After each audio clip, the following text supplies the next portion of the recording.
ئەمە زەماوەندی لایەنگرانی ئاشتیە، بەڵام زۆری نەخایاند کە خەڵتانی خوێنکرا. کاتژمێر دەی سەر لە بەیانی بە کاتی ئەنقەرە دوو تەقینەوەی یەک لە دوای یەک لە نزیک کۆبوونەوەی لایەنگرانی ئاشتی لە ئەنقەرە ڕوویاندا و بەدایان کوژرا و برینداریان لێکەوتەوە. کۆبوونەوەکە لەلایەن پارتی دیموکراتی گەلان هەدەپە و ژمارەیەک سەندیکا و ڕێکخراوی کۆمەڵگای مەدەنیەوە ڕێکخرابوو. ئامانجی کۆبوونەوەکەش پشتگیریکردنی ئاشتی و کۆتایی هێنان بە شەڕی نێوان پەکەکە و سوپای تورکیا بوو.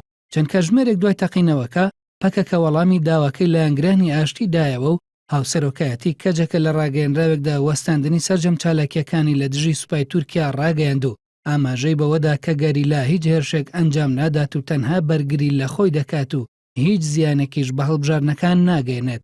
دوای بەدوای ڕووداوەکە هەدەپەش سەرجەم هەڵمەتەکانی بانگەشەی هەڵبژاردننی وەستاند.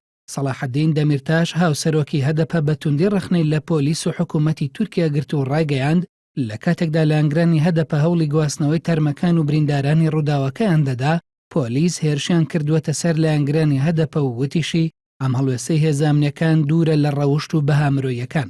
دەمیرتاش ڕاشیگەیاند و یەکچوونێکی تەواو هەیە لە نێوان تەقینەوەکەی ئەنکەرە و تەقینەوەکانی پێرسوس و ئامەد و گومانی خۆشی نیشاندا کە حکوومەت تاوانبارانی تەقینەوەکە ئاشکرا بکات، هەروەک چۆن تاوانبارانی تەقینەوەکانی پێرسوس و ئامەد تا ئێستا ئاشکرا نەکراون.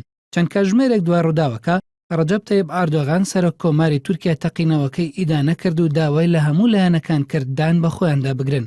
کەمال کلێجار ئۆغڵۆی سەرۆکی پارتی گەلی کۆماری جەها پاش داوای کرد هەموو پارتە سیاسیەکان پێکەوە ڕوبەڕووی ئەم جۆرە کردارانە ببنەوە و ڕاشی گەیاند چۆن دەکرێت کەسانێک بکوژێن کە داوای ئاشتیان کردووە. لە 4 مانگی ڕابردوودا 3 جار لە تورکیا تەقینەوە ڕوویانداوە و هەر 3 جارەکەش هەدەپە و لایەنگرانی ئەو حیزبە کراونەتە ئامانج. یەکەم جار ڕۆژی 5 حوزەیران، لە دوایین ڕۆژی کەمپینی هەڵبژاردننی هەدەپە لە ئامەد تەقینەوەیەک لە ناو لایەنگرانی هەدەپە ئەنجام درا و دوام جاری ڕۆژی 20 حوزەیران لە شارۆچکەی پێسوس خۆکوژێک لە ناو گەنجانی لایەنگری هەدەپەدا خۆی تەقاندەوە و بەهۆیەوە زیاتر لە 30 کەس کوژران.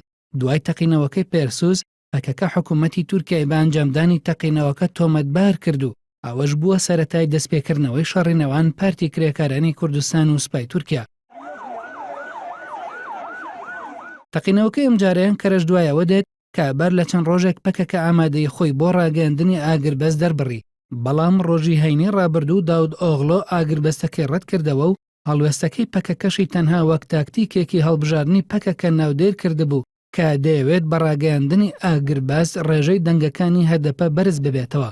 بەشێک لە چاودێرانی تورکیا هەر لە سەرەتای دەستپێکردنەوەی شەڕی نێوان پەکەکە و سوپای تورکیاوە پارتیداد و گەشەپێدانی دەسەڵاتدار و ئەردۆغانیان بەوە تۆمەتبار کرد کە دەیەوێت لە ڕێگەی شەڕ و ئاڵۆزیەوە ئەنجامی هەڵبژاردنە پێشوەختەکەی 1 تشرینی دووەم لە بەرژەوەندی خۆی و لە دژی هەدەپە بگۆڕێت. بەڵام تا ئێستا ڕوون نییە کە ئایا ئەم شەڕ و ئاڵۆزیانە لە بەرژەوەندی ئاکەپەدا تەواو دەبێت یان نا.